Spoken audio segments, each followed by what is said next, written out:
Grogu kicks ass, retro sci-fi, and terribly evil fun. It's been an interesting week in sci-fi.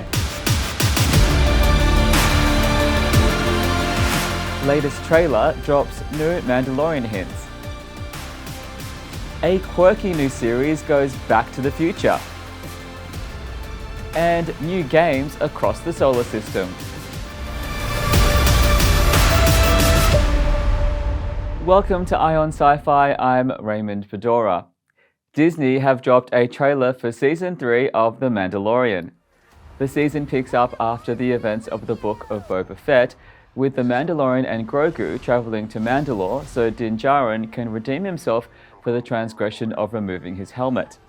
There is lots of headgear in this trailer, with a bunch of Mandalorians apparently dropping into a battle, and we see what may be Grogu doing a little ass-kicking of his own. Christopher Lloyd has been picked up for a guest role this season, although no details on what that might look like. Season 3 of The Mandalorian is available on Disney Plus from March 1. A trailer has been released for retro-futuristic series Hello Tomorrow, set in a world of 50s-era jetpacks and dog-walking robots. The series follows charismatic salesman Jack Billings and his team as they hawk timeshares on the moon. Billy Crudup has the lead role, joined by Hank Azaria, Alison Pill, and Australian's own Jackie Weaver, who plays Jack's mother. It looks like a big year for retro-futurism, with Soviet-themed adventure game Atomic Heart due out later in February, and Amazon series Fallout, based on the action role-play games, expected later in the year. Hello Tomorrow premieres on Apple TV Plus February 17 with 3 episodes, followed by one a week. Extraterrestrial sim strategy game Industries of Titan launches this week.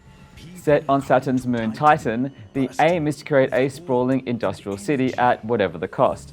The game is described by one reviewer as terribly evil and exploitative fun, something the developers have apparently adopted as a badge of honor.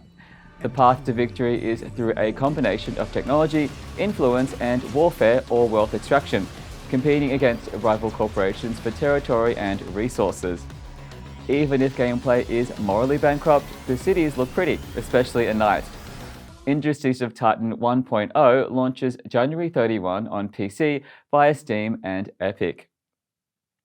Still out in the solar system, and third-person narrative thriller Fort Solis has been given a Q2 release date. Set in a mining outpost on Mars, the game follows player character Jack, who is an engineer, so there are no weapons in this game. Instead, Jack relies on a multi-tool through which players can access information and complete engineering minigames like hacking. Though a narrative title, the base is free to explore in whatever manner players please, including the surface, although a sandstorm is brewing up there.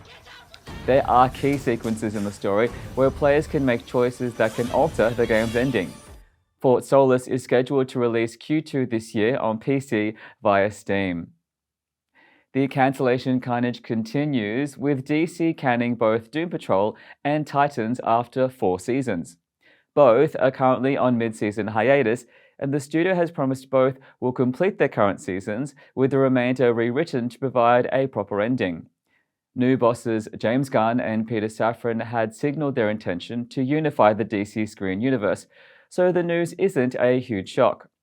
Doom Patrol is currently screening in Australia on Binge. Titans is available on Netflix, although Season 4 hasn't arrived yet.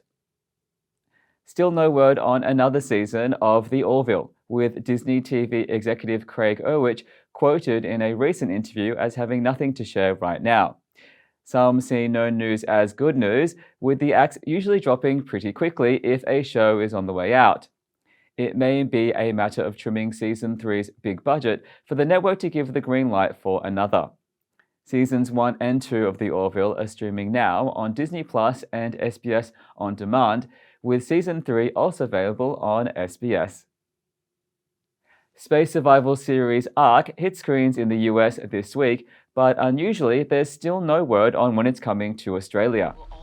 This series is set 100 years in the future, when planetary colonization mission Ark 1 suffers a disastrous collision, the only survivors of which are the youngest of the crew, who face salvaging their mission lacking both supplies and leadership.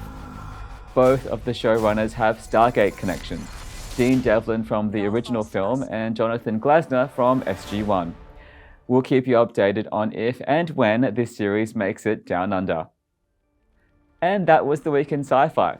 For more news throughout the week, go to ionsci-fi.com.